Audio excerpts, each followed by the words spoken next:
This is this is the last lecture of the 3-day seminar held at Birla Krida Kendra from 25th to 27th March 1974.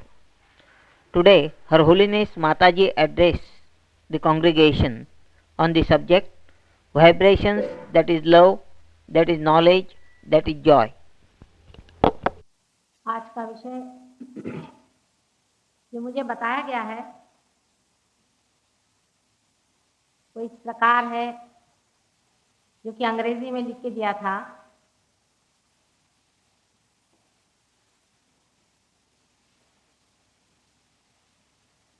vibrations, that is love, that is knowledge, that is joy.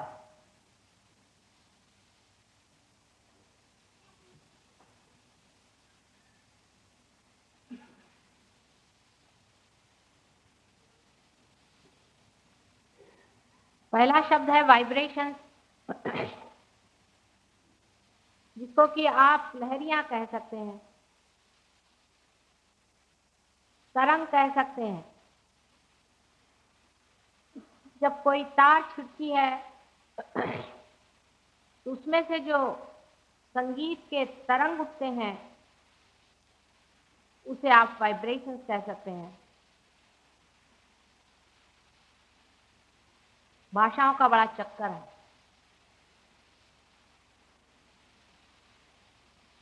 बहरहाल भाषा में उसे आप कुछ भी कहें, लेकिन साक्षात में उसे आप देख सकते हैं। अभी हाल ही में मैं जब लंदन में थी तो वहां पर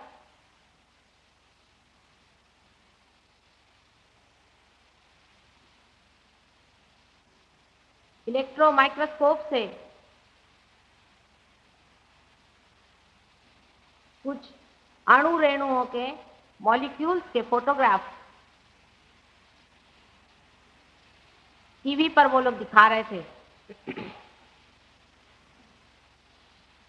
उसमें उन्होंने बताया कि एक सल्फर डाइऑक्साइड का रेणु, जिसमें कि एक सल्फर का अणु है और 2 ऑक्सीजन के रेणु हैं, आपस में किसी बॉन्ड से बंधे हुए हैं।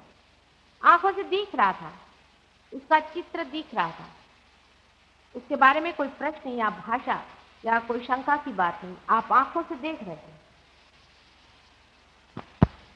इस तरह के 3 बिंदुओं के बीचों बीच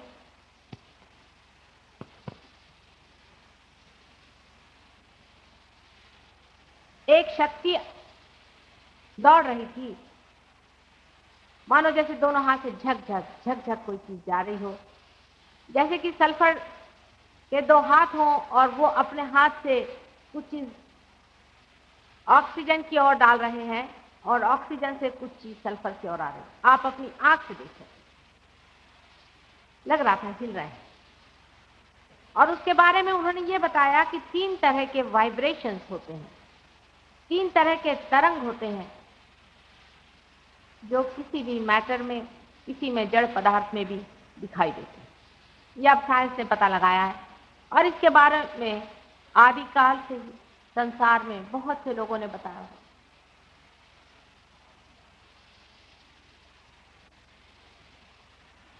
ये जो वाइब्रेशंस चल रहे हैं,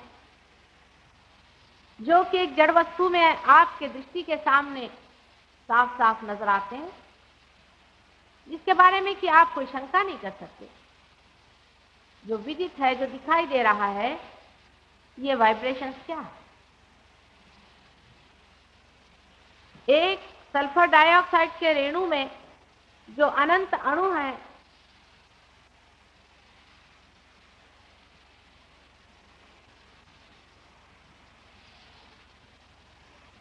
वो किस चीज से वाइब्रेटेड है? इसमें वाइब्रेशंस क्या चीज है?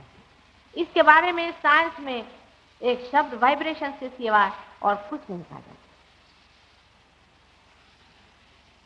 ऐसे ही मैंने पहले भी आपसे कहा था कि हमारे हृदय में जो स्पंदन हो रहा है, इसमें कौन सी शक्ति है, ये अगर डॉक्टरों से पूछा जाए तो सिवाय इसके कि एक ऑटोनॉमस नर्वस सिस्टम है, एक स्वयं चालित एक संस्था है, और कोई भी बात हमारे डॉक्टर लोग नहीं बता।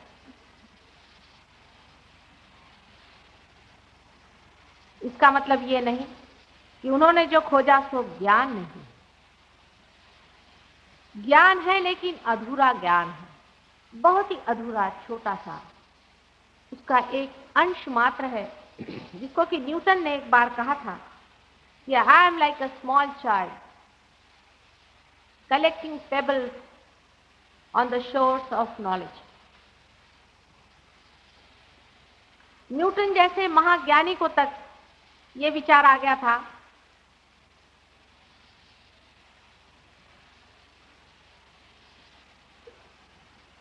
कि मैं अभी बहुत अज्ञानी हूं।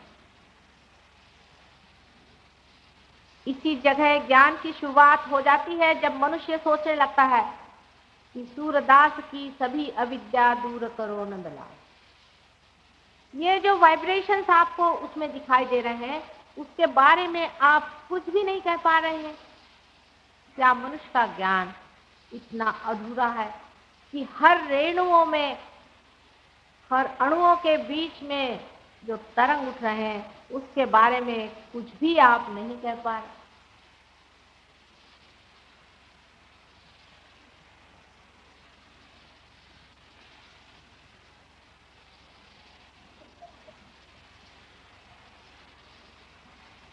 इसका मतलब ज्ञान तो हुआ ही नहीं। वाइब्रेशंस जो कि ज्ञान स्वयं है, वो ज्ञान है। संपूर्ण ज्ञान हर अणु रेणु के अंदर में स्थित है। जैसे मेरी संपूर्ण भाषा और ज्ञान जो मेरे मुख से जा रहा है, इन दोनों में स्थित है, लेकिन ये दोनों ही इससे अनभिज्ञ है कि कौन सा ज्ञान इसमें से गुजर रहा है। हमारे भी अंदर वही ज्ञान तरंगित है,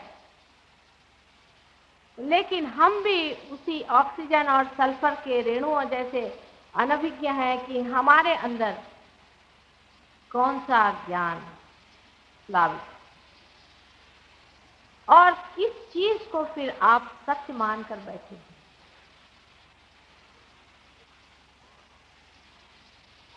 और जब कभी कोई भी आदमी उस सत्य की जरा सी भी पहचान कराने आता है, क्योंकि हम असत्य में खड़े हैं, इसीलिए हम द्वेष में भी खड़े हैं। उस सत्य की झलक मात्र भी कोई आदमी कहने आता है तो उसे हम क्रॉस पे चढ़ा देते हैं, या उसको हम मर्डर कर देते हैं, उसको हम खत्म कर देते हैं कि जो वो सत्य है हमारे ऊपर किसी तरह से भी न खुले। इससे भी बचकानापन क्या और हो सकता है? जिस सत्य के कारण स्वयं आनंद आपके हृदय में छिड़ना चाहता है, आपके हृदय में घुसना चाहता है, आपके हृदय में बसना चाहता है, उसी मार्ग को आप अज्ञान में बंद किए हैं। या दूसरी तरह से समझना चाहे तो मैं आपको समझाऊं कि एक तानपुरे की बात है जिसमें कि उसकी लकड़ी भी है और उसका नीचे का हिस्सा जिसमें कि आवाज गूंजती है और ऊपर में उसके तार हैं। जब तक उंगलियां तार को नहीं छेड़ेंगी तब तक कोई भी संगीत तैयार होने वाला नहीं, उसमें से संगीत सुनाई देने वाला नहीं। लेकिन उंगलियां तार पे नहीं है, हमारा चित्त उस तार पे नहीं है जिससे आनंद की उपलब्धि होती है। हमारा चित्त उस तानपुरे पर है जो ये शरीर, मन, बुद्धि, अहंकार आदि है। उस तार पे जब तक आपकी उंगली छिड़ेगी नहीं, आपको किसी भी चीज से आनंद की उपलब्धि हो नहीं। आप संसार की कोई सी भी चीज ढूंढ डालिए,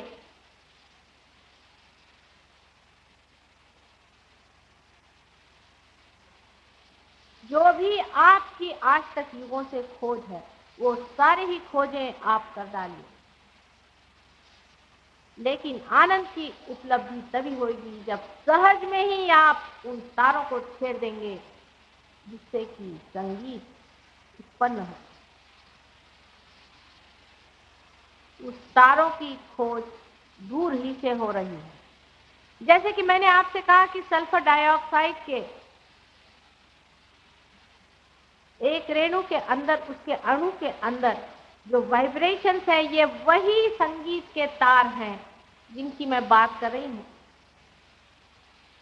और वही वाइब्रेशंस आपके अंदर से भी बह सकते हैं और फूट करके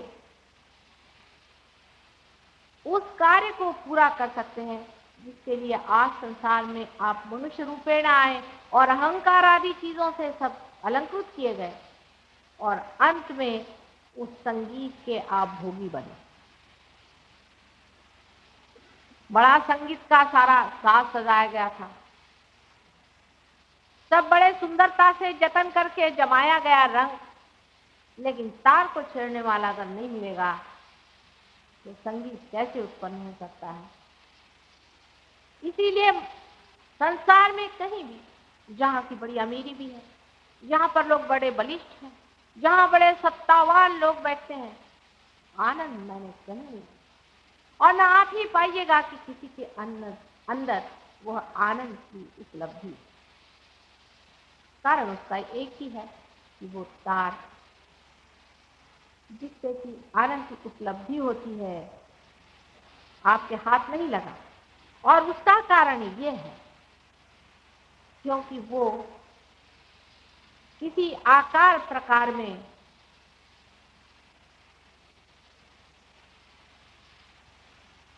या किसी विशेष स्वरूप में नहीं होता है, उसका कोई भी स्वरूप नहीं, वो एक एनर्जी जैसा है। अगर आप कल बिजली को पकड़ सकते हैं तो उसे भी पकड़ सकते हैं, लेकिन आप बिजली को नहीं पकड़, उसी तरह से आप उसे नहीं पकड़ सकते हैं। हालांकि वो आपके अंदर है, आपके हृदय में स्पंदित है, आपके जितने भी स्वयं चालित कार्य हैं, शारीरिक, मानसिक, बौद्धिक, सब वही करता है और वही आपको अपनी ओर खींच रहा है। उसे जानना हमारे लिए परम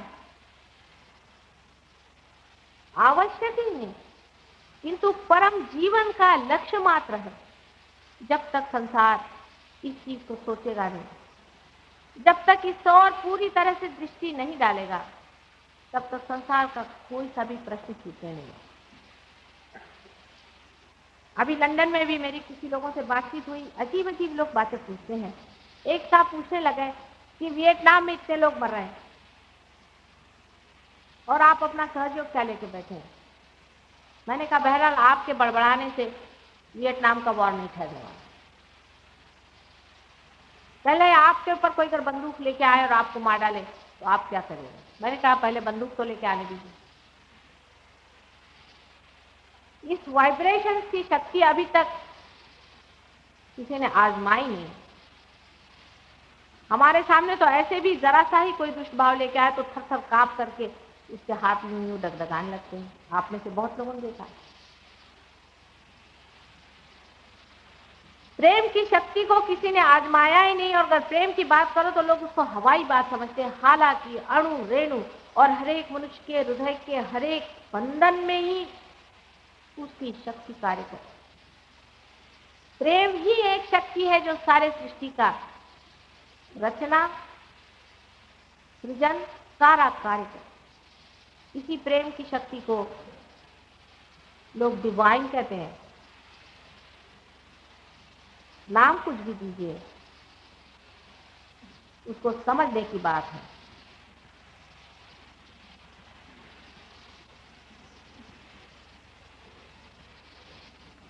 हिंदुस्तान में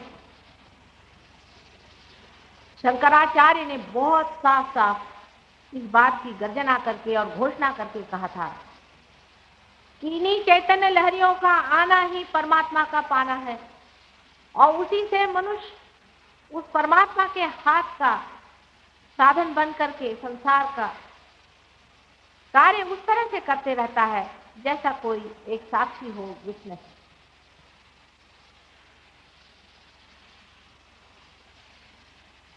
लेकिन शंकराचार्य को कौन पढ़ते हैं?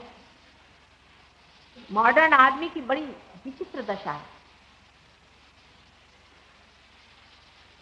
जब तक धर्म में अधर्म न लिखा जाए, मनुष्य धर्म की किताब नहीं पढ़ता। तो विचित्र सी बात, सेक्स लिखा ना जाए तब तक वो धर्म की बात नहीं पढ़ता। सेक्स का और धर्म का कोई भी संबंध नहीं, चाहे वो आज हो चाहे अनादिकाल तक भी मनुष्य इस बात को सब न भी माने, समझे भी नहीं और उसके लिए कुछ भी कहे, सेक्स का और धर्म का कोई भी संबंध नहीं। और ये हम सिद्ध करके आपको दिखा सकते हैं। अगर आप किसी भी हमारे प्रोग्राम में आए कि कुंडलिनी की जागृति सेक्स से संबंधित है ही नहीं, उल्टे सेक्स जब छोटे बच्चे जैसा हो जाता है तभी कुंडलिनी आपकी मां जागृत है।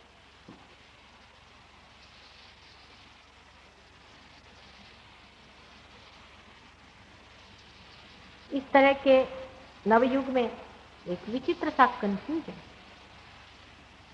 उस वक्त में वाइब्रेशंस का देखा जाना कम से कम इशारा तो इस ओर करता ही है कि मनुष्य चाहे कितनी भी डींग मारे, बहुत कुछ ही जान पाया है, बहुत ही थोड़ा जान पाया है, बहुत ही थोड़ा। और जो नहीं जान पाया उसको सब उसने नाम दे दिए हैं बड़े बड़े, जैसे कि मैंने आपसे कहा कि वाइब्रेशन, और कहीं उसे कहता है कि स्वयं चालित संस्था, और कहीं वो कहता है कि यूनिवर्सल अनकॉन्शियस। संसार के सारे ही प्रश्न सहज योग से ही छूट सकते। ये कहने पर भी लोग बहुत नाराज हो जाते हैं कि माता जी ऐसी कैसी बात है। लेकिन जो शक्ति सारे संसार को चलाती है, जो वाइब्रेशन हर एक अणु रेणुओं में प्लावित है, उसको अगर आप जान लें, वो आपके हाथ में से बहने लग जाएं, उस पर अगर आप मास्टरी कर लें, तब आपके लिए क्या असंभव कोई बात है? मनुष्य शक्ति का पुजारी है। वो चाहता है कि हाँ, अगर मेरे अंदर शक्ति आ रही तो मैं सहयोग करूंगा। उसे कुछ बदला चाहिए। असल में आपके अंदर तो शक्ति है ही, लेकिन वो कुंठित है। उसको स्वतंत्रता दे देना, उसको लिबरेट करना, यही कार्य सहयोग करता है। यही लिबरेशन है, यही मुक्ति है, जिसके बारे में हजारों किताबें मनुष्य ने लिखी। इसमें बहुत अज्ञानी किताबें हैं, बहुत सारी अज्ञानियों की किताबें हैं। ज्ञान की किताबें तो वो हैं जो कि रोजमर्रा हर एक जगह हमें जरूर देखने को मिले और उसका प्रूफ मिले।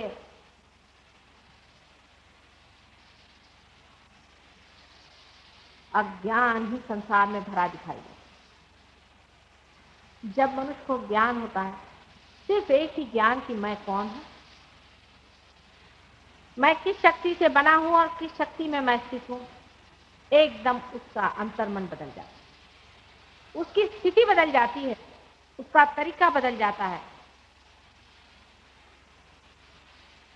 और जिसे वो दुख समझता है, जिससे वो घबरा कर भाग रहा है, वो असलियत, वो वास्तविकता उसके लिए बड़ी सुंदर हो जाती है। सिर्फ ये वाइब्रेशन हमारे अंदर से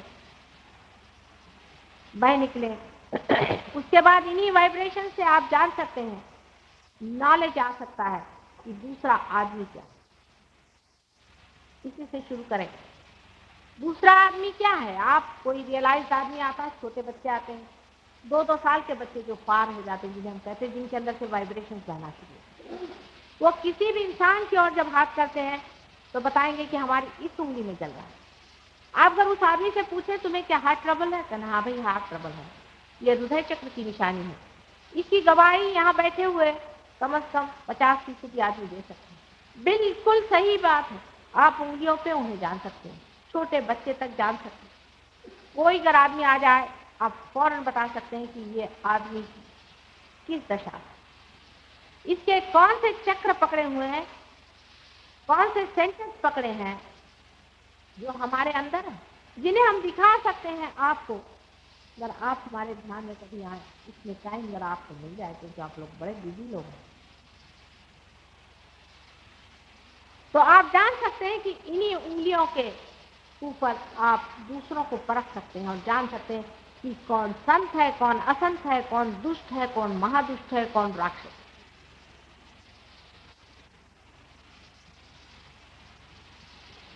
यही नॉलेज। कोई साहब आए, बड़े अच्छे कपड़े पहन करके आ गए, साधु महात्मा बन के आ गए, आपसे मीठी मीठी बातें करी, भाई मैं तो तुमसे प्रेम करता हूँ, बाद में आपने पता देखा आपकी गट्टी कर गई, नहीं समझ में आया। नहीं, वैसे तो बड़े अच्छे लग रहे थे, बड़े साधु लग रहे थे, मुंह से बड़े भोले भाले लग रहे थे, लेकिन हमारी तो गट्टी काट गई।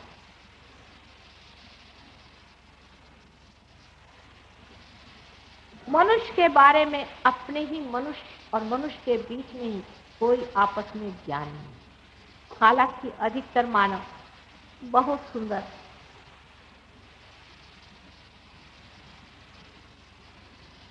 अत्यंत गौरवशाली, जैसे कि बाग में कलियां हो और अभी खिली नहीं हो और कोई समझता ही नहीं इस बाग में कितनी बहार है। जब ये वाइब्रेशंस आपके अंदर से छूट पड़ते हैं और जब आप दूसरों पे हाथ रख के देखते हैं तो मजा आता है आपको मजा आता है। आप देखते हैं, आहा आहा, कितना। लोग बताते हैं ये तो बड़ा ऐसा आदमी है, किसी बात ही नहीं करता, अजीब सा आदमी है। नहीं नहीं नहीं, इसके अंदर देखो कितना सुंदर है। आपस में वो सुगंध, वो संगीत देखने योग्य होता है, मजा आता है इंसान को। हालांकि हम इंसान से भागते रहते हैं सुबह से शाम तक, इंसान से भागते रहता है सुबह से शाम तक।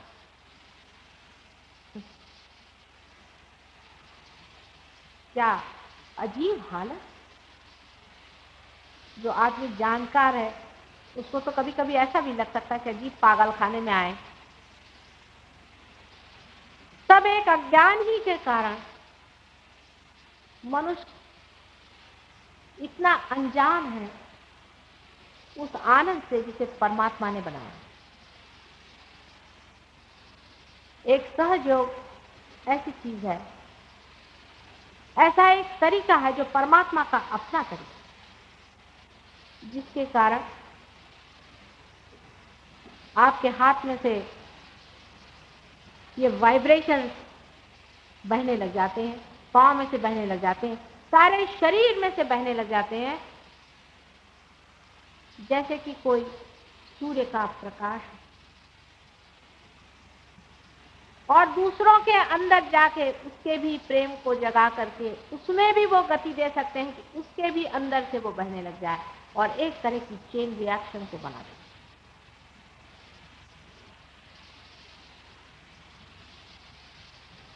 लेकिन हजारों दीप जलाने के लिए पहले दीप तो सज्ज हो। आप सिर्फ दीप मात्र हैं, आप ये जान लीजिए, और आप कुछ भी नहीं है, जिससे कि संसार में उजियारा हो और आपके अंदर वो बात भी है जिसमें कि दीप जलना है। लेकिन अगर आप मुंह मोड़ के बैठे हुए हैं तो उसे कौन क्या कर सकता है।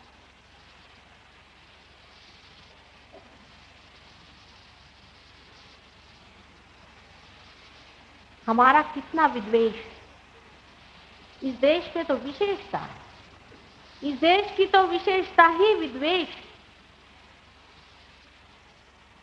किसी का कुछ अच्छा नहीं लगता, बहुत ही अजीब सी बात लगती है।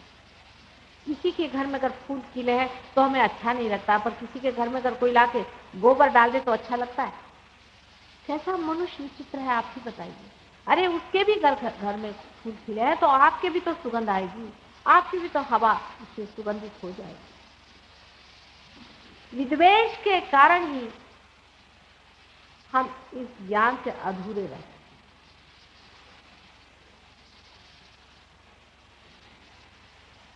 हमारे अंदर के जो तरंग है वो हमें प्यार सिखाने के लिए आए हैं, प्यार देने के लिए आए हैं, और हमारा जो प्यार है उसे संसार में फैलाने के लिए आए हैं। प्यार का ही साम्राज्य लाने के लिए संसार में ये हृदय हम लोगों के धड़क रहे हैं। नहीं तो परमात्मा को कोई धंधा नहीं था इस तरह के अज्ञानी लोगों को पैदा करते। क्या उनकी अकल नहीं थी जो इस तरह के महामूर्खों को पैदा कर दिया जो अपने ही होते। और जब ये ज्ञान हो जाता है, एक बात पता हो जाती है, एक बात जो बड़ी सच्ची बात है, परम सत्य की एक बात समझ में आ जाती है कि अरे जो हमारे अंदर स्पंदित है वही दूसरे के अंदर स्पंदित है, और जो हमारे अंदर से वाइब्रेशन बह रहे हैं वही दूसरों के अंदर अकुला रहे हैं टूटने के लिए और बहने के लिए। और ये जाना जाता है आपके हाथ से और उंगलियों से और आपके रीढ़ की हड्डी से। फिर आप सुनते हैं आपके सर से। मनुष्य को एक नए आयाम में उतरना और उसकी व्यवस्था भी हो गई। लेकिन महज इसलिए कि मैं बंबई में आपके सामने बोल रही हूँ और कोई मैं बड़ी भारी लीडराने वतन नहीं हूँ, क्या कोई मेरे दोस्त ही नहीं लगे हुए इसलिए मेरी बात न सुनी जाए।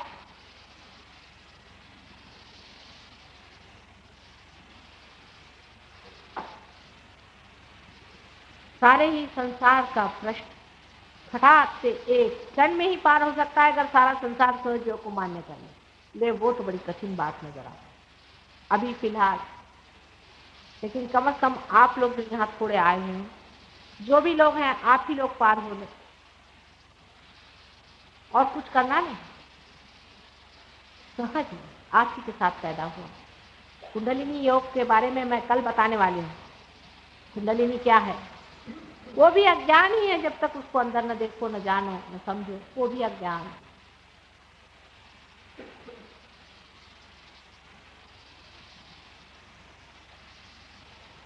इस प्रेम की शक्ति को अगर अपनाना है, एक चीज जरूर होना चाहिए जिसको अबोधिता कहते हैं, इनोसेंस।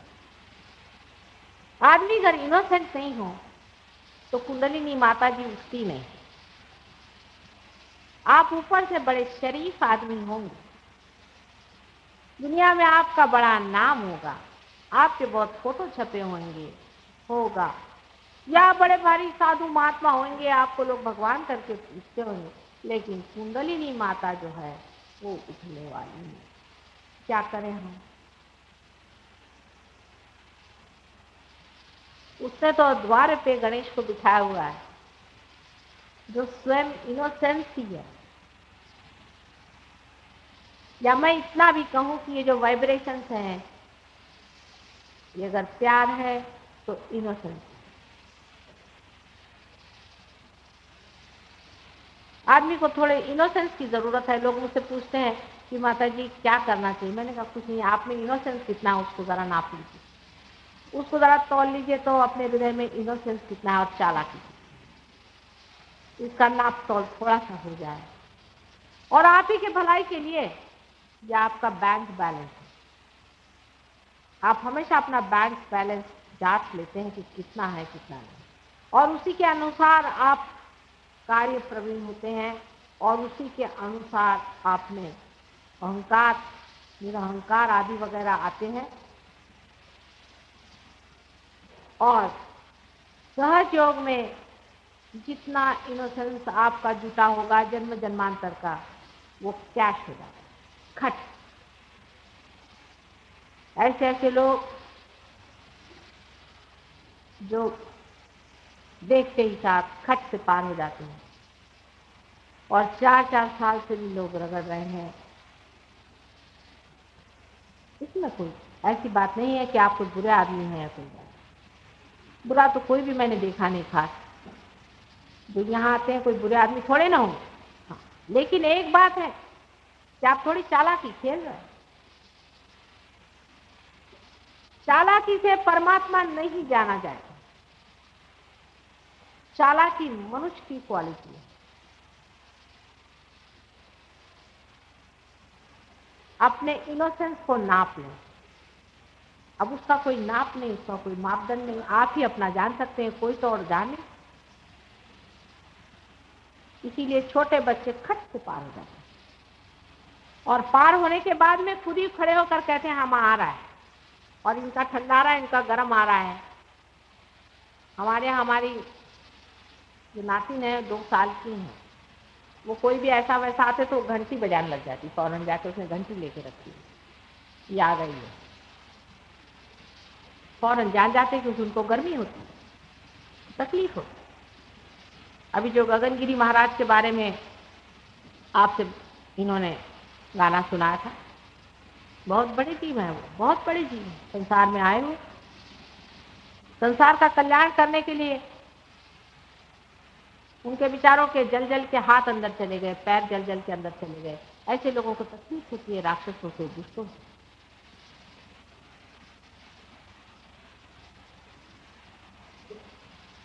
ये इनोसेंट लोग हैं। क्राइस्ट जैसे आदमी को क्रूसिफाई कर दिया, मोहम्मद साहब जैसे आदमी को मर्डर कर दिया। किसको नहीं सताया इन दुष्टों ने? आप उनके साथ हैं या आप इनोसेंस के साथ हैं? आप अपने बच्चों के लिए कम से कम सोचिए कि उनके लिए आप क्या देना चाहते हैं। कौन सी दुनिया उनके लिए आप बना करके जा रहे हैं? उनके लिए कौन सा विधान आपने सोचा हुआ है? या तो इतिहास में यही जाएगा कि आप ही के समय में सहयोग आया था और आप लोगों ने इसे अपनाया नहीं, जबकि आपको कुछ भी देना नहीं, आप दे ही नहीं सकते हमें कुछ। आप लोग रिसीविंग एंड पर बैठे हैं, आप हमें क्या दीजिए?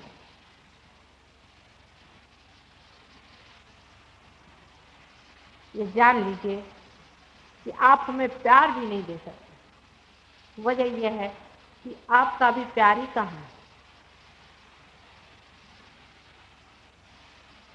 पहले प्यार को जगा लीजिए अपने अंदर, तब आप और हम में अंतर ही क्या रहेगा जो लेना देना बना रहेगा।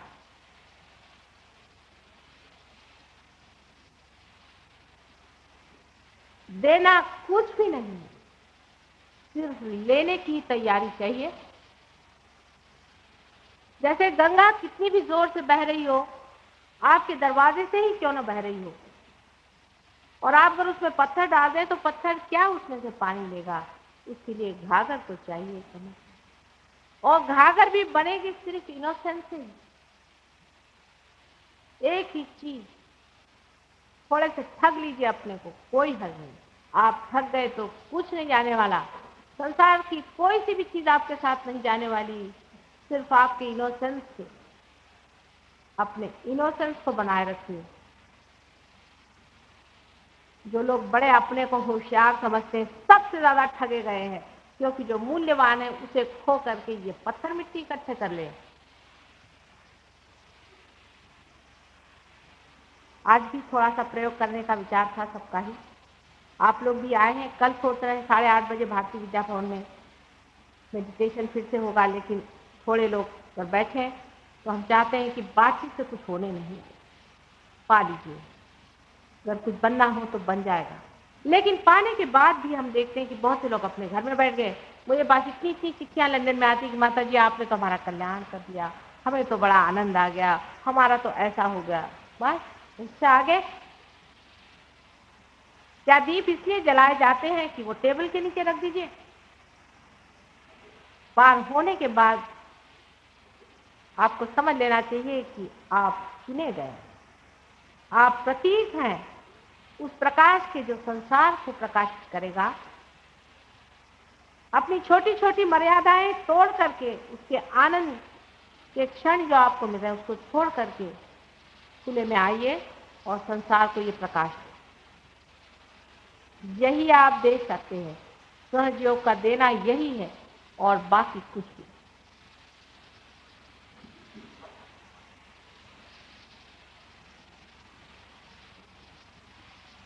परसों के दिन मैं उस विषय पर बात करने वाली हूँ जिसके बारे में बहुत सारी भ्रांतियां संसार में फैली हुई हैं,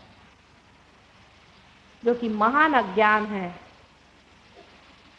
जिसे कि हम परलोक विद्या आदि कहते हैं, और अंग्रेजी में जिसको psychology subconscious, play of the subconscious इसका लोग किस तरह से उपयोग करते हैं और किस तरह से लोगों को भरमाते हैं और उसकी कौन सी पहचानें हैं, इसके बारे में मैं आपको बताऊंगी। इस तरह से 3 दिन यहाँ पर इन लोगों का विचार है। जितना हमने इस जन्म में खोल कर कहा है, पहले कभी भी नहीं कहा। एक तो लोग इतने समझदार ही नहीं थे कि किसी से कहा जाए।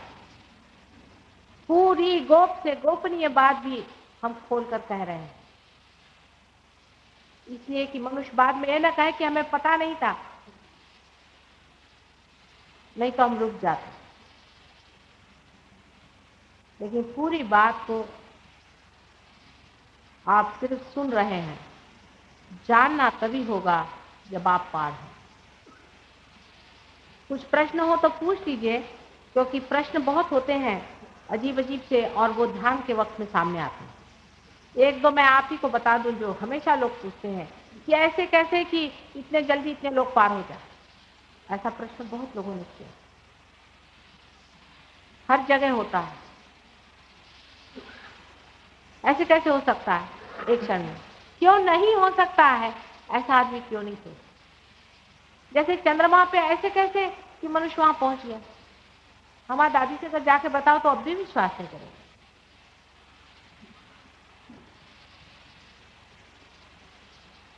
कोई चंद्रमा पे अगर पहुंच सकता है तो चैतन्य पे भी तो कोई पहुंच ही सकता है। कोई डिस्कवरी तो हो ही सकती है संसार में। अगर कोई चीज का पता चला है तो उसको कम से कम आजमा तो लेना चाहिए। आजमाने से पहले ही आप सवाल पूछने लगे कि साहब ये कैसे हो सकता है।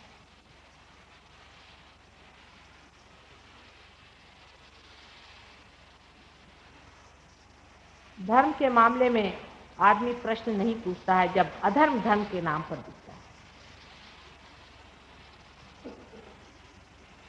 क्योंकि उसकी स्वतंत्रता ही छीन ली जाती है, जिसके बारे में परसों बताऊंगी। जिस बात को मैं कह रही हूँ कि जब आदमी पूरी तरह से एंटाइसमेंट में आ जाता है तो वो सवाल ही पूछना भूल जाता है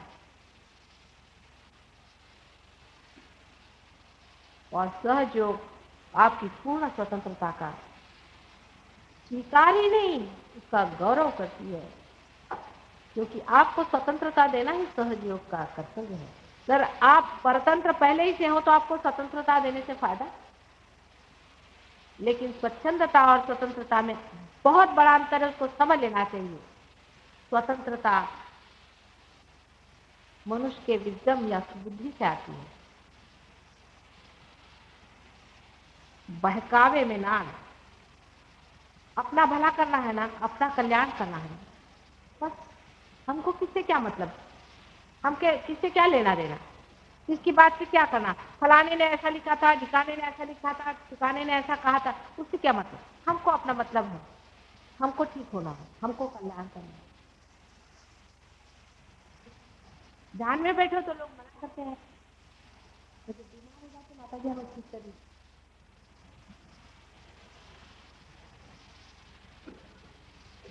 लेकिन जड़ से ही मैं कहती हूँ सारी बीमारी जिससे हट जाए वो से क्यों नहीं लेते आए। जड़ से ही सारा अज्ञान जिससे मिट जाए उसे क्यों नहीं अपनाते आए। जड़ से ही जो अंधकार है वो समूह खत्म हो जाए उसे क्यों नहीं जलाते आए। अभी हम लोग सब थोड़ी देर जरूर ध्यान में जाएंगे। कृपया अगर थोड़ी 1-आधे घंटे के आप लोगों के पास टाइम हो तो कृपया बैठे रहिएगा और बीच में उठेगा नहीं। जिनको जाना हो पहले चले जाए, आधा घंटा कम से कम लगेगा। और जिसको जाना हो कृपया पहले चले जाए, क्योंकि किसी को सिनेमा जाना है, किसी को बड़े बड़े काम करना है, किसी को बॉलरूम डांस में जाना है, सब लोग चले। ऐसे लोगों का सहयोग नहीं। जिन लोगों को परमात्मा को पाना है वो लोग बैठे और इसको आप, लेकिन कम से कम आधा घंटा शांति पूर्वक आप अपना समय, बाकी आपके सारे कार्य होते ही रहे।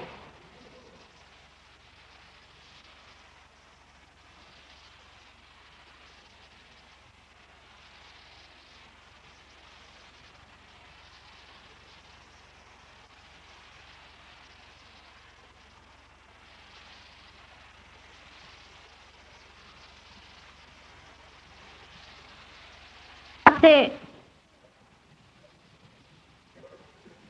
मैंने ये बताया था कि कुंडलिनी का अस्तित्व हमारे अंदर कहाँ और कैसा है, और उसे हमने एक्सपेरिमेंट करके किस तरह से सिद्ध किया हुआ है।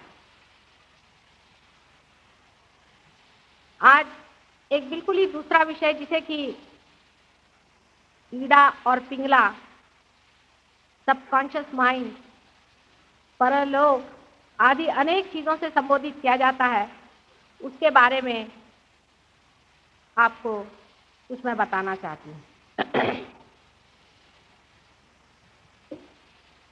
कल जो कुंडलिनी की बात की थी, तो कुंडलिनी हमारे सर के बीचों बीच से, बराबर बीचों बीच से, यहाँ से तालु भाग से सीधे उतर करके त्रिकोणाकार अस्थि में चली जाती है और सुषुम्ना नाम की नाड़ी उसका वहन करती है।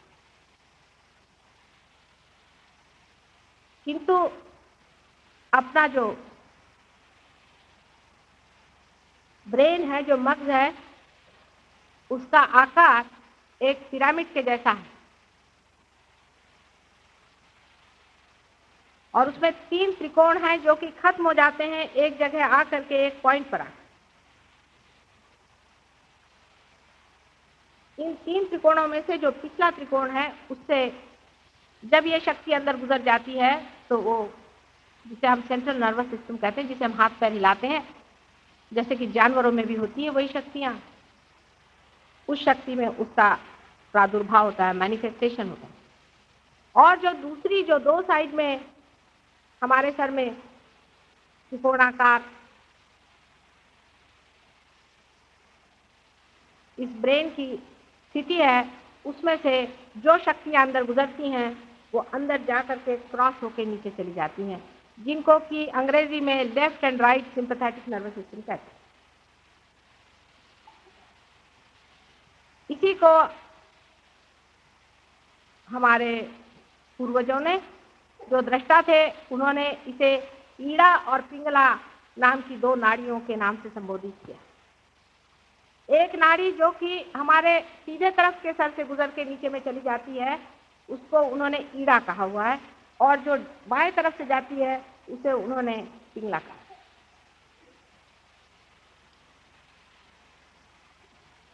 अब इन दोनों का बड़ा अर्थ हमारे जीवन में होता है। ये जो सीधे तरफ से हमारे अंदर अंदर चीज जो गुजर के चली जाती है, ये हमारी वो शक्ति है। ईड़ा की शक्ति वो होती है कि जिसके कारण हम कभी भी जो भी अधिक शक्ति चाहिए उसे पाते हैं।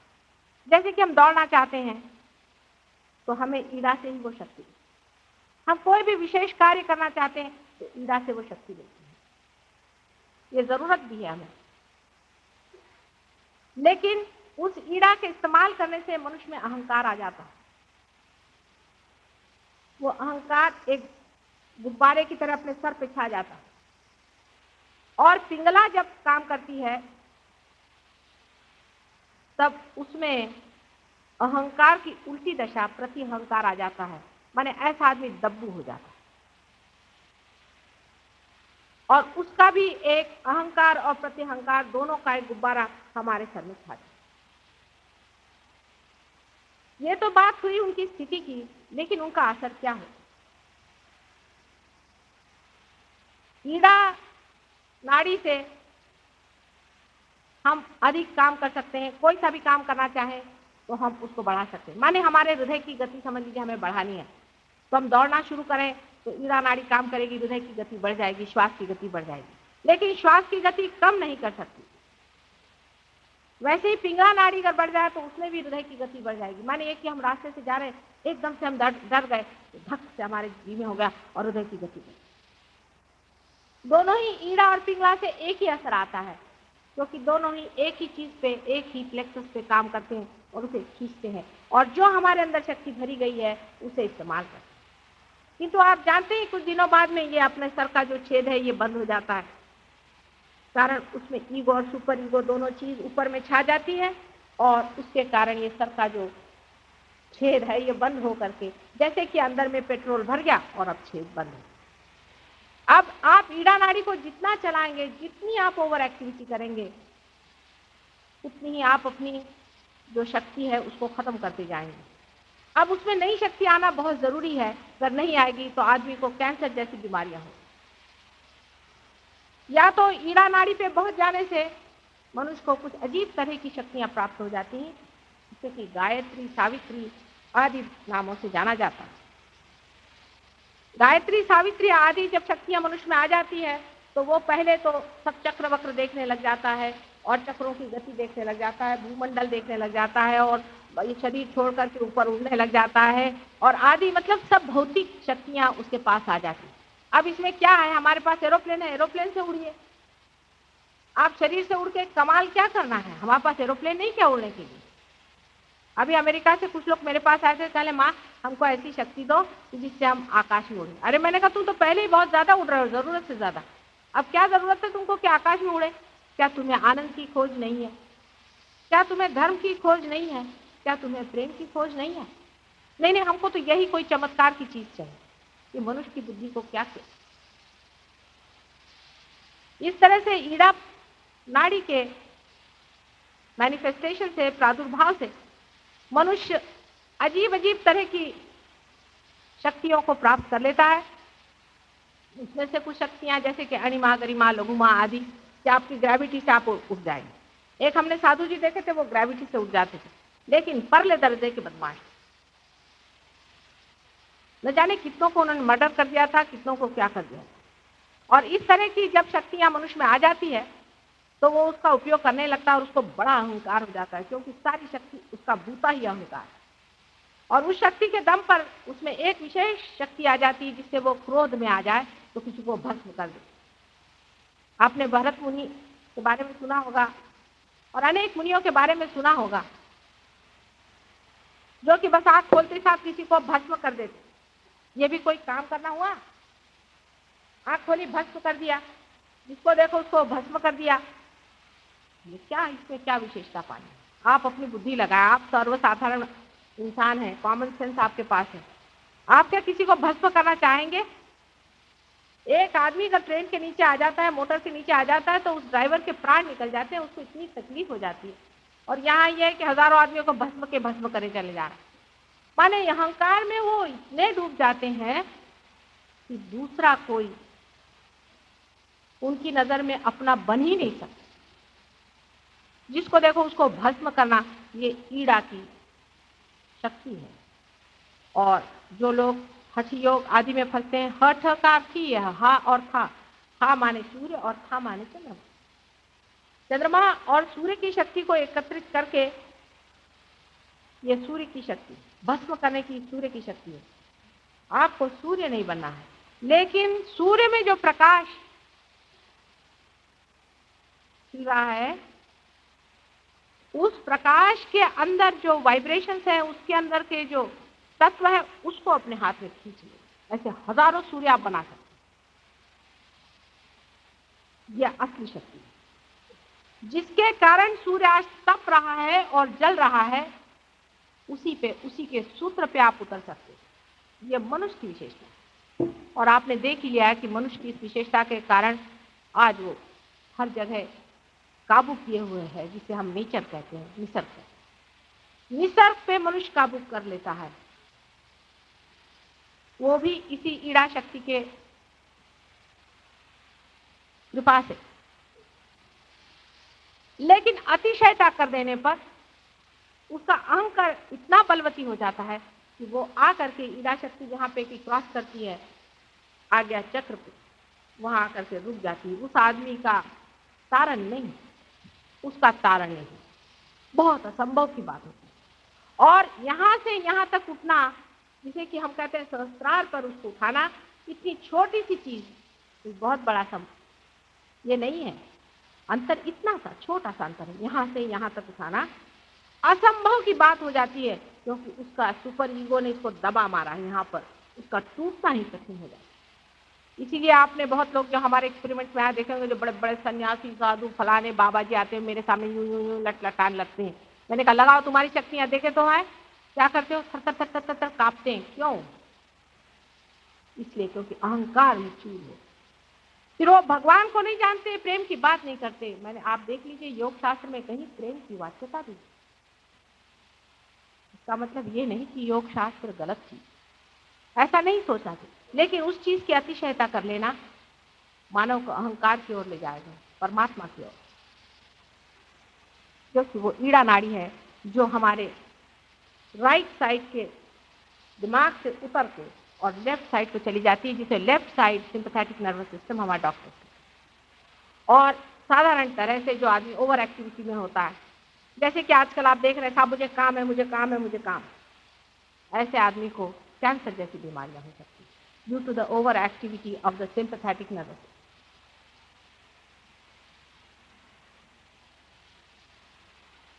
ये समझ लेना चाहिए कि कलियुग का यही एक बड़ा भारी शाप ऐसा है कि जहां सहज योग आपसे टकराएगा। डॉक्टरों से मैं अगर कहूं तो सुनने वाले नहीं, मैं खुद ही डॉक्टर के पास हूं, लेकिन क्या फायदा है, कोई मेरी बात थोड़ी सुनने वाला, क्योंकि डॉक्टर लोग भी तो उस अहंकार में चूर हैं जहां पर कि साइंस ही सब कुछ।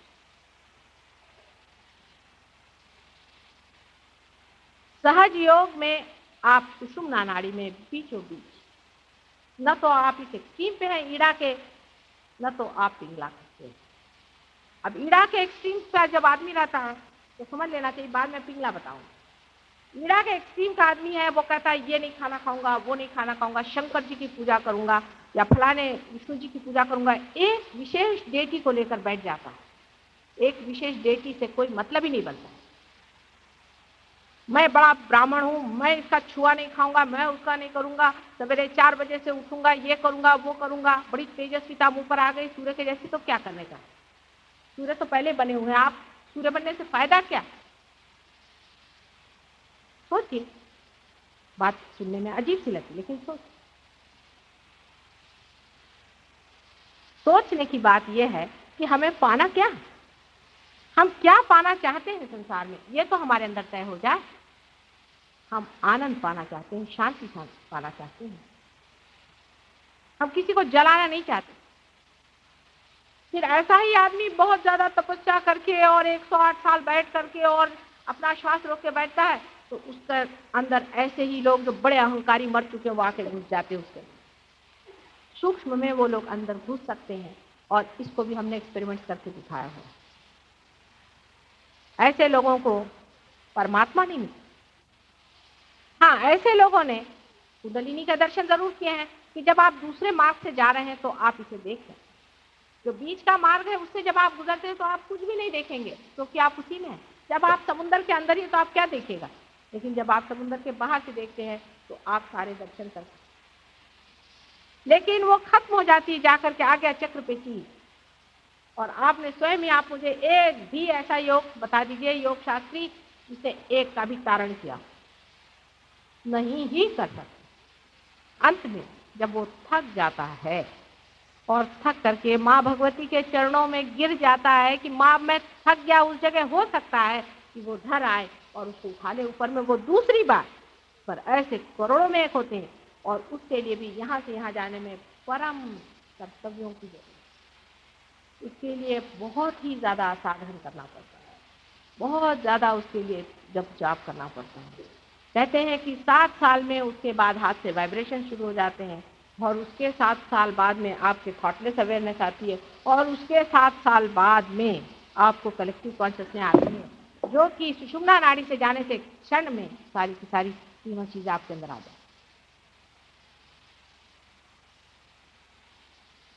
अभी दूसरी साइड देख लीजिए आप, ये ईड़ा नाड़ी की विशेषताएं हैं।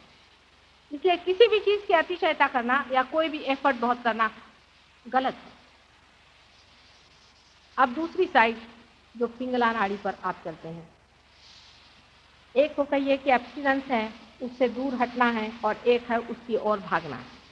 दूसरा आदमी कहता है साहब इसमें क्या रखा है, मैं राजयोग हूँ, ये दूसरा राजयोग, खूब शराब पियो, खूब ये करो, खूब दुनिया भर के धंधे करो और औरतों के साथ करो और दुनिया भर की चीजें करो, राजयोगी हो गए। उसमें 5 मुंह उन्होंने बनाया, 5 मकार है, उनको करिए, ये करिए, वो करिए, और उससे आप भगवान जी के पास पहुंचे। कैसे पहुंच सकते हैं आप ही बताएं, बेवकूफी की बात। आप कुछ करने से वहां नहीं जा सकते, इस सत्य को आप प्रमाण माने, क्योंकि जीवन स्वयं ही होता है अपने आप ही आप पैदा हुए हैं, अपने आप ही आप बढ़ रहे हैं और अपने आप फलद्रुप हैं। सारा संसार ही जब इस तरह से चल रहा है, एफर्टलेस, सोचिए कि ये सारी पृथ्वी इतने जोर से गड़ घूम रही है और हम लोग उस पर आराम से बैठे हुए मेरा भाषण सुन रहे हैं। ये किस तरह से हुआ? सब कुछ पूरी तरह से बनाया है आपके लिए। आप आराम से बैठिए और सिंहासन में सवारी करिए। आप क्या कर सकते हैं परमात्मा के लिए, मैं आपसे पूछूंगी। जैसे बहुत से साधु सन्यासी मेरे पास आते हैं, माता जी आपने तो कुछ छोड़ा नहीं, आपके पति भी हैं, बच्चे भी हैं, पोते भी हैं, नाती भी हैं। अरे तो है, उसमें क्या करें, क्या छोड़ें? जब है तो वो छोड़े कैसे? या मैंने तो ये छोड़ा, मैंने धन छोड़ा, मैंने फलाना छोड़ा, ठिकाना छोड़ा। अरे उनसे पूछिए कि उस परमात्मा के नाम पर तुमने जो छोड़ा है वो है किस कीमत का, छोड़ने लायक क्या है? जो भी हो ले जाओ मेरे पास से, है क्या? छोड़ने का क्या और पकड़ने का? जिसने पकड़ा है वही ढिंडोरा मारते फिरता है, सन्यासी बने घूम रहे हैं, हमने ये छोड़ा, हमने वो छोड़ा, हमने वो छोड़ा। अधिकतर ऐसे लोग ढोंग में फंस जाते हैं। वो ढोंग नहीं करना चाहते पर वो ढोंगी हो जाता है। ढोंग इसलिए हो जाता है कि वो जानते नहीं क्या कर रहे हैं और नाटक सा बन जाता है। पिंगला नाड़ी पर भी ऐसे लोग आ जाते हैं। अधिकतर तो यही होता है कि इस जन्म में आप पीड़ा पे रहेंगे तो अगले जन्म में आप पिंगला पे जाएंगे। इस जन्म में आप अगर अतिकर्मी रहेंगे, बहुत ज्यादा आप काम करेंगे तो अगले जन्म में आप पिंगला पे जाएंगे। अब पिंगला नाड़ी पर आदमी क्या करता है? वो कहता है सबको समर्पित रहो, कुछ भी न करो, आलस करो और खूब शराब पियो, खूब ये करो वो। ऐसे भी आपने लोग देखे हैं कि बाप दादे बहुत कमा गए, लड़के सब उड़ा गए, वो पिंगला नाड़ी पर थे। पिंगला नाड़ी पर ऐसे भी आदमी जा सकते हैं जो वास्तविकता भगवान के लिए ही कोशिश करें कि प्रभु तुम मेरी मदद करो। इतने में देखते हैं कि एक आधा कोई उनके हाथ में एकदम से हार आ गया, हाँ भगवान ने मुझे हार दी। फिर देखा कि उनके हाथ में से कुंकू चला जा रहा है, अरे वाह वाह परमात्मा मेरे हाथ में से कुंकू डाले। फिर उन्होंने देखा कहीं से एकदम से उनके हाथ में गणेश जी की मूर्ति आ गई। हाँ गणेश जी की मूर्ति आ गई, क्या कमाल है परमात्मा का, परमात्मा ने मुझे गणेश जी की मूर्ति दे दी। क्या परमात्मा को और कोई धंधा नहीं है?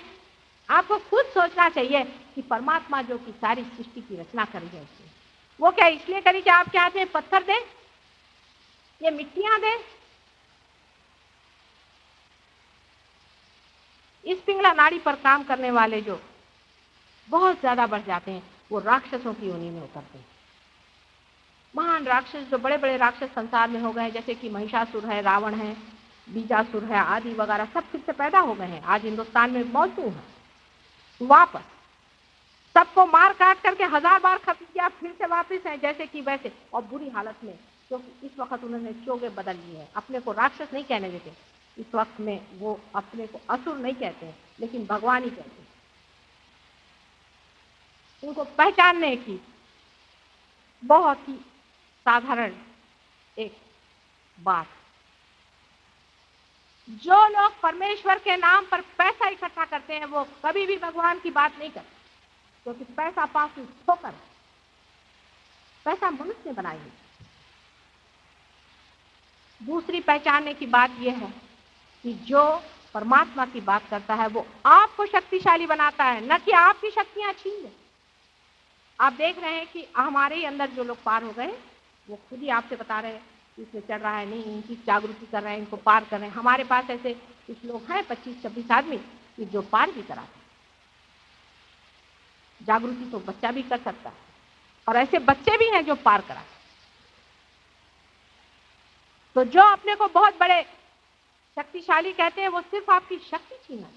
जैसे कि एक तितली आपके ऊपर में इस तरह से जाल पड़ जाता है कि आपकी समझ में नहीं आता कि हम किस चक्कर में घूमें। और दुख तो यह है कि जो ढूंढने वाले हैं वही इसमें फंसते हैं, जो खोजने वाले हैं वही इसमें फंसते हैं, दूसरे लोग इसमें फंसते ही नहीं, क्योंकि तो इसमें धर्म में उनकी रुचि नहीं।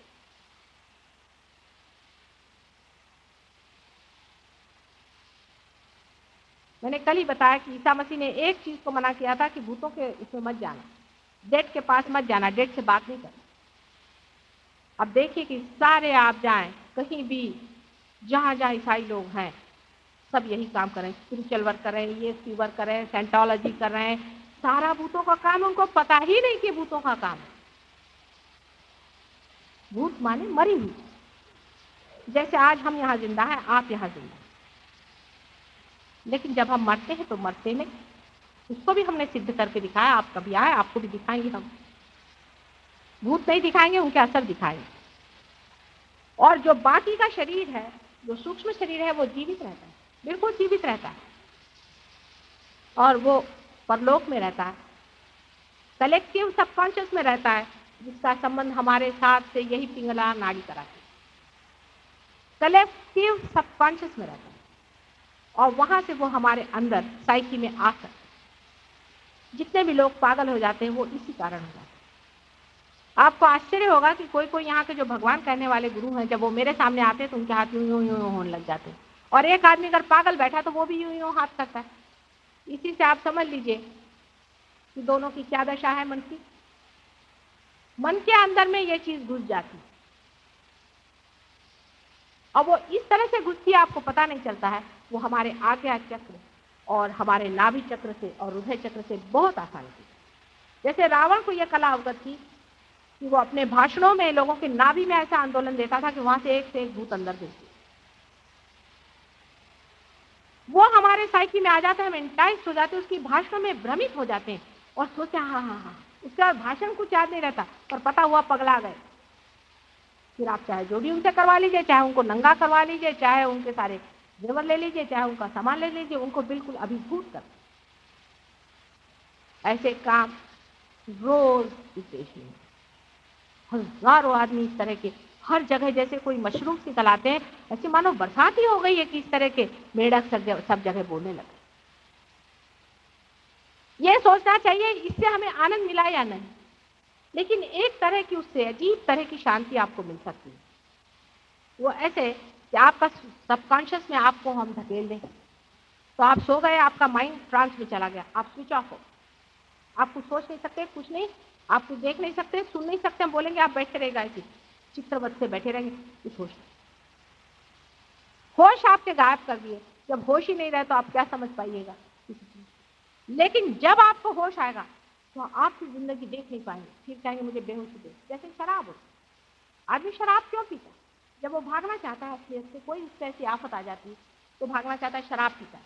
शराब पीते वो सबकॉन्शियस की ओर चला जा रहा है उसको। जब वो सबकॉन्शियस में चला गया तो मस्ती में है, क्योंकि होश ही नहीं है। लेकिन शराब जब उतर गई तो पता हुआ कि जिंदगी में फेंक नहीं करता, हाथ पांव लटपटाने लगे।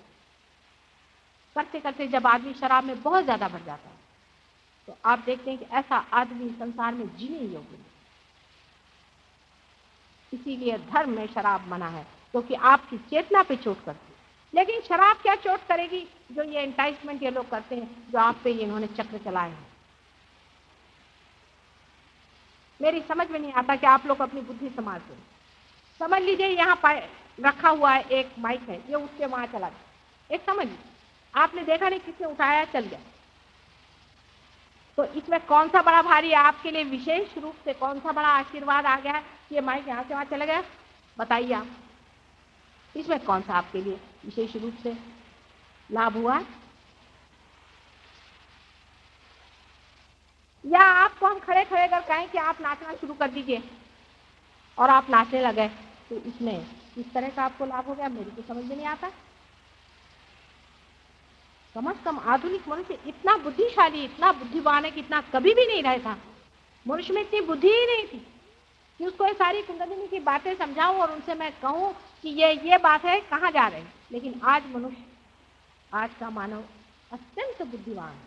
उसकी बुद्धि बड़ी तेज और तेजस्वी, उस बुद्धि से वो चाक कर सकता है उस अंधकार को जो ये लोग फैला रहे हैं। पहले तो आमना सामना ठीक था, लेकिन ये कलयुग का मामला है। कलयुग में या आपके बिल्कुल साइकी के अंदर घुस गए सारे राक्षस, तो इनको मारेगा भी कौन और कैसे मारें? जबकि आप सबको उन्होंने जकड़ लिया है, सारे परमात्मा के भक्तों को ही जकड़ डाला है और उल्लू जैसे घूम रहे हैं उनके पीछे में।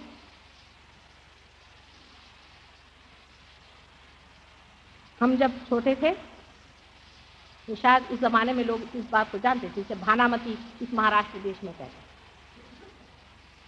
ये सब भूतों की ही चीज है, भूत लोग ये सब करते रहते हैं। और ये भूत लोग क्यों करते हैं ये भी सोचना चाहिए। भूत भी हमारे जैसे हैं, वो स्वस्थ नहीं बैठ सकते। वही हम हैं और हम वो हैं। कल हम भूत हो जाएंगे और वो लोग जीवित हो जाएंगे। असल में मनुष्य जब जीव धारणा करता है तब वो बढ़ता है, और जब वो मर जाता है तो घटता है। घटते घटते वो छोटा सा जब एक, जिसको कहते हैं कि फीटस बन जाता है, एक बीज स्वरूप बच्चा बन जाता है, तब वो फिर जन्म लेता है। लेकिन अगर उनकी इच्छा ये हो कि नहीं, अभी हम क्यों जन्म ले, हम तो इनके अंदर घुस के इनका जरा सा छले, इनको सता, दोस्तों में ये बहुत ज्यादा है। या कुछ अहंकारी लोगों में भी ऐसी होती है, जैसे आपने लंदन के एक डॉक्टर ब्लैंक का किस्सा सुना होगा कि उन्होंने एक कोई बड़ा भारी सा हॉस्पिटल खोला था और उसमें वो कार्य करते थे, लेकिन उनकी इच्छाएं पूरी नहीं हुई। वो जब मर गए तो एक सोल्जर के ऊपर में आया और उससे कहा कि मेरे लड़के से जाके बताओ कि मैं तुम्हारे अंदर आया हूँ और मैं कार्य कर रहा हूँ। तो ये सोल्जर बेचारा वहाँ गया, उसे लंदन में जाके बताया और उसने उसको बिल्कुल पूरा कन्विंस कर दिया, उसको बिल्कुल ये तय करवा दिया कि हाँ ये मेरा बाप है, क्योंकि उससे बताया कि ये गुप्त बातें तुम्हारी आपस में हुई थी, ऐसा ऐसा हुआ था। लोगों ने उसका विश्वास कर लिया और उसके बाद में उसने कहा मैं प्रैक्टिस करूंगा। अब ये सोल्जर था ना, डॉक्टर था ना कुछ, और ये जब उसकी ऑपरेशन करता था तो कहते हैं कि उसका कुछ दिखाई भी नहीं देता, खून भी नहीं दिखाई देता, पट से खून फूट जाता था, कोई ऐसा लगता था खून पोछ रहा है, कुछ कर रहा है। बहुत से लोग ठीक भी हो गए, लेकिन बाद में उन्होंने देखा कि एक बीमारी गई तो दूसरी बीमारी लग गई और अजीब पागल थे। ऐसे बहुत से लोग मेरे पास अपनी बीमारी का इलाज करने आते हैं। अब तो मैं सबके वाइब्रेशन से बता देती हूँ कि किसने तुमको पकड़ा हुआ है, किसके है। सबका एक एक अजीब ढंग, इनके ढंगों को आप सुनिए तो आप आश्चर्य में पड़े। एक साहब अभी लंदन आए थे मेरे पास में, जो यहाँ पर मुझे मिलने आए थे, अमेरिकन थे, उनको मैं मिल नहीं पाई। अब ये सही बात, मेरे पास आए, मुझसे कहने लगे कि मुझे ऐसी इच्छा होती है कि मैं बहुत आत्महत्या करूँ, रोज मैं कोशिश करता हूँ आत्महत्या करने की, बस मुझे यही एक बीमारी, मैं जिंदा ही नहीं रहना। तो मैंने कहा बात क्या है बताओ। तो उन्होंने एक बड़े भारी योगी जी का नाम लिया। पहले वो मुझे ट्रांस में डाल देते थे और मैं जब होश में आता था तो मुझे ये इच्छा आती थी कि सबको मर्डर करूं, मेरे माँ को मार डालूं, बाप को मार डालूं, भाइयों को मार डालूं। इतनी क्रिमिनलिटी मेरे अंदर आती थी। तो मैंने बड़ा रेजिस्ट किया। जब रेजिस्ट किया तो मेरे अंदर ऐसी इच्छा आती है कि मैं अपनी जान ले डालूं। तो मैंने कहा अच्छा तुमसे क्या नाम बताते थे, वो क्या नाम रखने को कहते ट्रांस में जाने की। इसके नाम होते हैं, नाम इसलिए होते हैं कि जो लोग ये काम करते हैं वो अपने अपने ऐसे आदमी जोड़ लेते हैं, उनके नाम होते हैं। उनको स्मशान में कुछ इस तरह से फंसा लेते हैं कि वो लोग उनके इर्द गिर्द नाचते रहते हैं और उनके वो अनुचर होते हैं, उनके नौकर होते हैं। मैंने कहा तुम नाम लो, जिसका नाम लेने का कहा। पहले तो बड़ा हिचकिचाया, मैंने तुमको नाम लेना पड़ेगा। कुछ आ गया मेरे चक्कर में, उसे नाम लिया, कहने लगा कि उसका नाम है श्रींग। मैंने कहा श्रींग, मैंने हाँ उनका बड़ा भारी स्वामी था और ये था। मैंने कहा पहले नाम तो लो। तो नाम लेते ही साथ उसके ऊपर में वो चीज आ गई मेरे सामने छुपने वाली में, कहा खबरदार जो तुम यहाँ से गए। उसके ऊपर मैं दूसरे आदमी की एक शक्ल देखती हूँ जो बिल्कुल काले रंग का है और बिल्कुल उसके ऊपर एक ही सींग सर में है और उसका नाम श्रींग है। मैंने उसको बांधा सब हमारा धंधा ही है। उनको बांध करके हम घर ले गए। हमने कहा आप बोलिए आगे, आप किस सिलसिले में इस लड़के पर बैठे। तब उन्होंने बताया कि ये जो योगी महाराज हैं जो अमेरिका गए थे और इन्होंने बड़ा रुपया बनाया, ये बड़े भारी पहुंचे हुए पुराने राक्षस हैं, आपके दुश्मन, आप समझ लीजिए। मैंने कहा मैं सबको समझी बैठे, आगे बोलिए। इनका ये विचार है कि संसार में एपिडेमिक ऑफ क्रिमिनलिटी लाना है। मैंने कहा भाई क्यों, इसलिए सबको मारने को लगे हो, उनको इससे क्या मिलेगा। कहने लगे कि आप इसमें यही वो चाहते हैं कि संसार में अंधकार आए, सारे मनुष्य नष्ट हो जाएं, ये उनकी इच्छा है। इसमें तो कोई शंका की बात है ही नहीं कि वो चाहते ही हैं कि सब संसार के लोग नष्ट हो जाएं। लेकिन मैंने कहा कि ये नष्टता इस तरह से क्यों करना चाहते हैं, क्या उनके पास क्या आर्मी नहीं है अपनी। तो उन्होंने मैं एक बात बताई कि ये जो लोग हैं इनमें से बहुत से ही कम लोग हैं ऐसे राक्षस जो मनुष्य योनि में आ सकते, मनुष्य का भेष लेकर आ सकते, जो बड़े मायावी हैं, जैसे रावण है, महिषासुर है, बीज रक्त हैं आदि। लेकिन साधारण राक्षस लोग नहीं आते। मुझे बड़ा आश्चर्य है। ये बिल्कुल सही बात है, मैं आपको बता रही हूँ, कहानी नहीं बता रही, बिल्कुल सही बात है। अगर वो लड़का आए तभी तो आप उससे पूछ सकते। और उसने कहा कि नहीं, हमें ऐसे इंसान चाहिए, ऐसे दुष्ट इंसान चाहिए कि जो जा करके और इंसान के साइकी में घुस सके, क्योंकि हम लोग उनके इसमें नहीं घुस सकते, क्योंकि हम राक्षस हैं। बहुत ही कम लोगों पर हम जा सकते हैं और बड़ी मुश्किल से जाते हैं। इसलिए हम इंसानों की जान लेना चाहते हैं कि इंसानी भूत बने और उनको हम इस्तेमाल करें। इस तरह से हमारी सेना बहुत बड़ी हो जाएगी और आपका कार्य हम सर्वनाश होगा।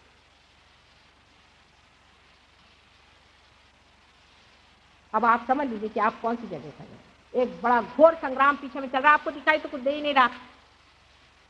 आप तो सोच रहे माता जी उन्हीं बातें कर रहे हैं। आपको ये भी सोचना चाहिए कि सारा मेरा घर बार सब छोड़ करके मैं इतनी ज्यादा जो सवार हूँ उसकी क्या वजह है। लोगों को ये भी सोचना चाहिए थोड़ा। इस औरत को किसी चीज की जरूरत तो है नहीं बेचारी, फिर ये क्यों सवार है, क्या बात हो गई, कौन सी आफत ऐसी आफत। ये कल युग में ही एक बड़ा संग्राम छिड़ा हुआ है जिसमें हजारों लोगों ने, जो कि महादुष्ट है, जन्म जन्मांतर से दुष्टता करते हैं। हालांकि ये कहना चाहिए कि वो भी एक ही माँ के बेटे हैं। एक बेटे अच्छे होते हैं, एक महाबुरे निहायत खराब होते हैं। ऐसे हैं जो कि कभी भी अच्छे मार्ग में आ ही नहीं सकते, वो नष्ट करना चाहते हैं सारे संसार। इसका इलाज भी सिर्फ सहज है। पिंगला नाड़ी पर काम करने वाले लोग बहुत जल्दी यशस्वी हो जाते हैं, क्योंकि ये तो बीमारी है। आपको एक भाषण में सबके सब खत्म कर दें। आपको चाहे तो 1 मिनट में हम मेस्मराइज कर, सारा मेस्मरिज्म, सारा ESP, सब कुछ, ये जितने भी धंधे हैं ये सब भूतों के सहारे का। अपने यहाँ जो देवी आती है महाराष्ट्र में तो विशेष रूप से, मैं तो आश्चर्य में पड़ गई कि मंदिरों में देवियां ये लोग बुलाते हैं। ये मुझे बता दीजिए कौन मनुष्य का ऐसा शरीर है या कौन स्त्री का ऐसा शरीर है जो किसी देवी को झेल सके।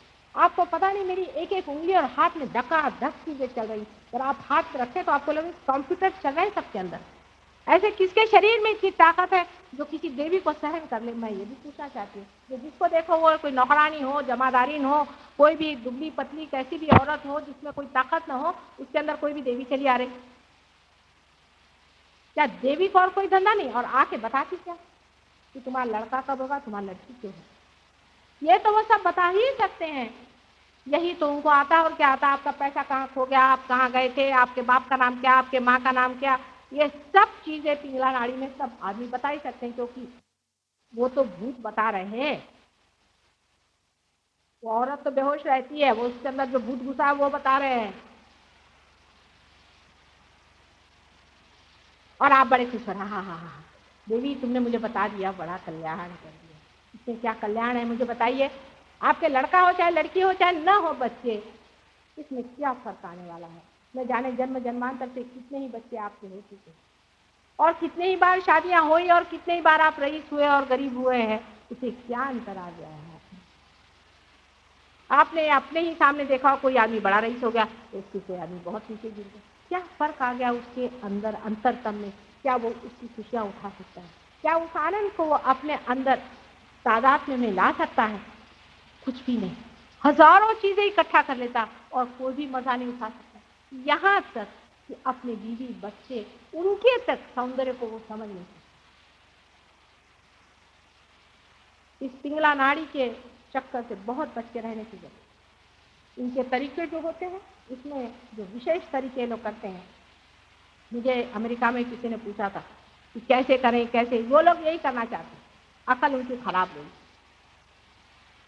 इनके बहुत से तरीके होते हैं, जैसे कि वो कहीं एक जगह कॉन्सेंट्रेशन करी, जैसे कि आपने आज्ञा चक्र पे कॉन्सेंट्रेशन, आज्ञा चक्र पे कॉन्सेंट्रेशन करना बहुत गलत बात। आपसे कहेंगे कि आप आज्ञा चक्र पे कॉन्सेंट्रेशन करें, आज्ञा चक्र आपका टूट जाए। कोई सी भी, जैसे ये इंस्ट्रूमेंट है, अब आप एक ही जगह दबाते जाए तो इंस्ट्रूमेंट टूट जाए। इस इंस्ट्रूमेंट का कार्य यह है कि इसको आप मेन से लगा दीजिए और इसमें आप बोलिए, ये इसका कार्य। आपके शरीर का ये कार्य है कि आप खोखले हो जाइए और परमात्मा की जो शक्तियां हैं उसको अपने अंदर से वहन करें। अब आप चाह रहे हैं कि अपने आज्ञा चक्र में आप छेद करें, हो गया। जैसे ही आपने आज्ञा चक्र पे छेद किया, एक आ गया भूत अंदर में, उससे आपको एक आध शक्ति आ गई, बस आप बाबा जी बन जाइए, आसन वासन लगा के जम जाइए आप ऐसे बाबा जी। तो चलो ठीक है, थोड़े दिन बाद ठीक ही हो जाता है मामला, क्योंकि उन्हीं पर वो चीज़ उलटने लग जाती है और अंत उनका अमृत को मृत्यु उनकी इतनी खराब होती है और उसको देख के लोग कहते हैं भगवान बचाए रखे, इसके तो कीड़े पड़ गए। लेकिन जो मजे हुए लोग हैं वो ऐसे नहीं सीधे सीधे करते। जो मजे हुए लोग हैं उनका तरीका और है, उन्होंने बड़ी सिद्धियां प्राप्त करते हैं। संसार को नष्ट करने के बड़े उन्होंने आयुध और साधन जोड़ के रखे। वो किस तरह से जोड़ते हैं? मसानों में काम। तो युगों युगों की ये सब तपस्याएं हैं। और हिमालय में बहुत बैठे हुए हैं, हिमालय में भी ऐसे लोग बैठे हुए हैं जहाँ पर बहुत बड़े बड़े संत और बड़े बड़ी आत्माएं वहाँ अपने प्रकाश से आलोकित है। और वहीं पे ऐसे अंधकार के पुंज भी उसी हिमालय पर भी वहां बैठे हुए हैं। उसका कारण है कि जो ये अंधकार के पुंज है ये नीचे उतरेंगे नहीं, क्योंकि नीचे आएंगे तो हम लोग बहुत पवित्र हैं उनसे, तो हमसे जल जाएंगे। और ये जो आलोकित लोग हैं ये भी नीचे नहीं आएंगे, क्योंकि उनकी जो पवित्रता है इतनी सेंसिटिव है कि कोई भी भूत बाधा वाला आदमी होगा तो उनके चोट कर जाए। जैसे हमारे गगनगिरी महाराज, इतने बड़ी आत्मा होते हुए भी उनकी उंगलियां अंदर में धस गई, पाँव अंदर में धस गए, वो शेर पे सवारी करते हैं, ऊपर में सांप लोटे ही रहते हैं उनके ऊपर।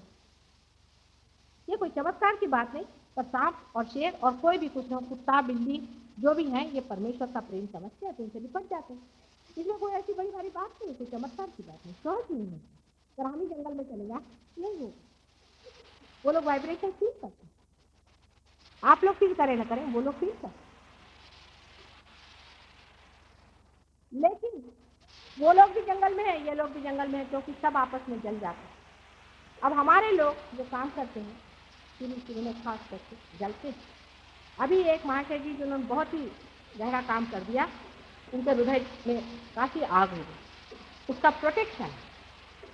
असल में इतने बड़े बड़े साधु संतों को बताने के लिए उनकी माँ नहीं थी कि उनका प्रोटेक्शन कैसे, उनका बचाव कैसे। ये तो पहली ही मर्तबा ऐसी बात हुई है कि हम सारे ही बचाव की लेकर आए यहाँ पर, और आपको सारी की सारी बातें बता सकते हैं कि अपना बचाव इन दुष्टों से करके और कैसे इनको खत्म करो, कैसे अपनी ढाल इस्तेमाल करो, कैसे अपनी तलवार इस्तेमाल, और वो भी तलवार प्यार की। आपको आश्चर्य होगा कि तलवार जो प्यार की है उसकी शक्ति कितनी प्रचंड, क्योंकि सारे वाइब्रेशन की उसी की शक्ति। जैसे कि मैंने कल आपसे बताया, किसी ने कहा कि वियतनाम का प्रॉब्लम कैसे सॉल्व होगा, तो मैंने कहा कि अच्छा इसको तो तुम सॉल्व नहीं कर सकते, लेकिन जिस दिन सहयोग स्थापित हो जाएगा उस दिन वॉर हो ही नहीं सकता, क्योंकि कोई बंदूक किसी के ऊपर उठा ही नहीं पाएगा। हमारे ऊपर कोई बंदूक उठा ले तो हम मान जाए, कोई हमारे सामने आके बंदूक चला दे तो हम मान जाए, हाथ जाए, क्योंकि वो हाथ भी तो चाहिए जो कि बंदूक का ट्रिगर खींच सके, हाथ थर थर थर थर कांपने लगे। और हम तो कुछ भी नहीं कहेंगे, हम हंसते ही रहेंगे, फिर उस पर प्रेम की वर्षा देंगे। ये बिल्कुल सही बात है। कल युग में भी अगर इसे आप चमत्कार मानते हैं तो आकर खुद देख लें अपनी आंखों से। मैं इसे चमत्कार नहीं मानती, क्योंकि ये चीज सारी इतनी सहज में है, मैं इसे बिल्कुल भी चमत्कार नहीं। हाँ, एक चमत्कार जरूर मानती हूँ कि सामुदायिक रियलाइजेशन आज जो हो रहा है इसको मैं जरूर बहुत बड़ी चीज मानती हूँ, और इसीलिए मेरी तबीयत बड़ी खुश है। अब भी आज अगर ये शरीर छोड़ना पड़ जाए तो मैं तैयार हूँ, क्योंकि होगा, लेकिन नहीं, अभी भी एक बड़ा भारी संग्राम जो पीछे छिड़ गया, और इतने जोरों से ये लोग आप सबको पकड़े हुए हैं। आपके कोई भाई होंगे, उनके घर आप जाइए तो देखेंगे वो यही धंधों में फंसे हैं, दूसरे के यहाँ जाएंगे वो इसी धंधों में फंसे, घरों घर ये चीज कर रहे हैं। और अगर आप उनको मानिएगा नहीं तो आपको हार्ट अटैक आना चाहिए, आप पागल हो जाना चाहिए। यंग आदमी के हार्ट अटैक आ जाए और वो किसी से अगर दीक्षित है, दीक्षित माने मैं उसको रियलाइज समझती हूँ, तो बड़ी कमाल है उसकी। शायद हमारे ग्रुप में सिर्फ 3 आदमी मरे अभी, उसमें से एक 96 ईयर ओल्ड थे, उनकी भी यहाँ से प्राण गए। दूसरे साहब मरे, वो 72 ईयर्स थे, उन्होंने भी आंख बंद करके उनकी मृत्यु हुई, आंख नहीं खुली, उनके भी प्राण यहाँ से गए। और उन्होंने भी इसलिए अपने तो खुद ही शरीर बदलना चाहा, क्योंकि उनका हृदय चित्र जरा कमजोर था, और वो जानते थे कि आगे प्रोग्रेस हमारा नहीं हो सकता है, जब तक माता जी है तब तक फिर से जन्म लेंगे, इसके हिसाब किताब चलते इसलिए। लेकिन जवान आदमी को हार्ट अटैक आ जाए तो यह गुरु किस दिन के लिए पाल पोस के रखे हैं, पर गुरुओं को कोई परवाह नहीं। आपकी जेब खाली हो गई है ना, फिर आपका हार्ट अटैक आना ही चाहिए। आप एक खत्म हो जाएगा तो कटकट लीजिए, दूसरे को पकड़ो जिसकी जेब भरी हुई है, उसकी जेब जब खाली होगी तब ये महाशय जो है उनको भी ठिकाने लगा देंगे।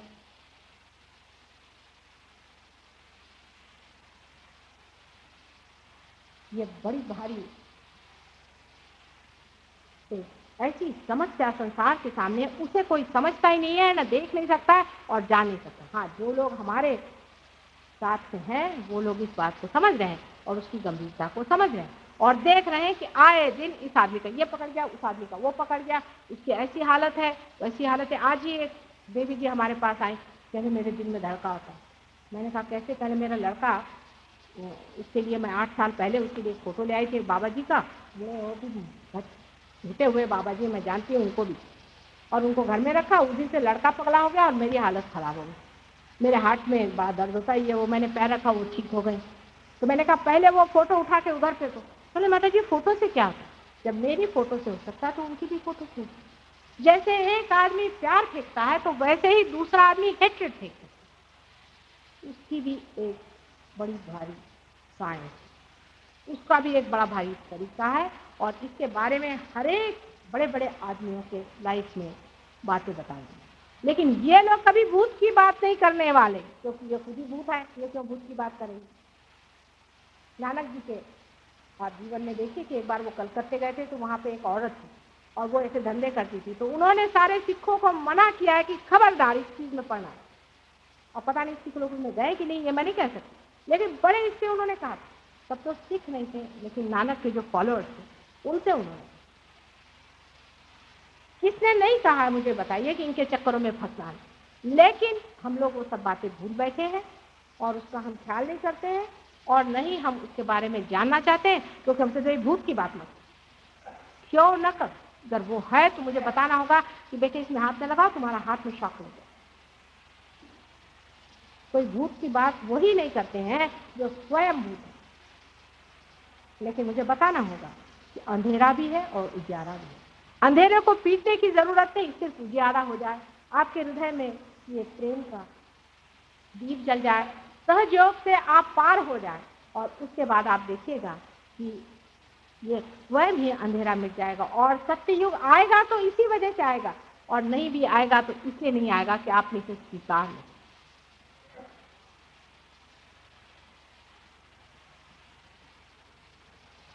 कल के प्रयोग में बहुत कुछ लोग पार हो गए थे और आज मेरे ख्याल से जो भूतों को आज भगाया है और बहुत लोग पार हो जाएंगे। आशा है कि आज भी थोड़ा सा हम लोग कोशिश करें और कुछ लोग पार हो ही जाएं तो बड़ा फायदा हो जाए। और मेरे ख्याल से कुछ लोगों को बड़े प्रश्न पूछने की अंदर से वो आ रही है कि माता जी से ये प्रश्न पूछे, वो प्रश्न पूछे। नहीं, अभी जरा ठहर जाए। ऐसे जो लोग प्रश्न पूछना चाहते हैं तो मैं फिर से, मेरे ख्याल से 17 या 2 तारीख को है फिर से प्रोग्राम, वहाँ आऊँगी। आप मुझे वो प्रश्न लिख के दीजिए। आप प्रश्न पूछ लें, प्रश्न का उत्तर भी मिल जाएगा, लेकिन प्रश्न के उत्तर से रियलाइजेशन नहीं मिलने वाला। बातचीत से, किताब पढ़ने से रियलाइजेशन नहीं मिलने वाला। और शंकराचार्य ने खुद ही कहा था कि योग और सांख्य आदि चीज़ों में पढ़ने से रियलाइजेशन नहीं है। अब इस वक्त आप सब लोग मेरी ओर हाथ करें।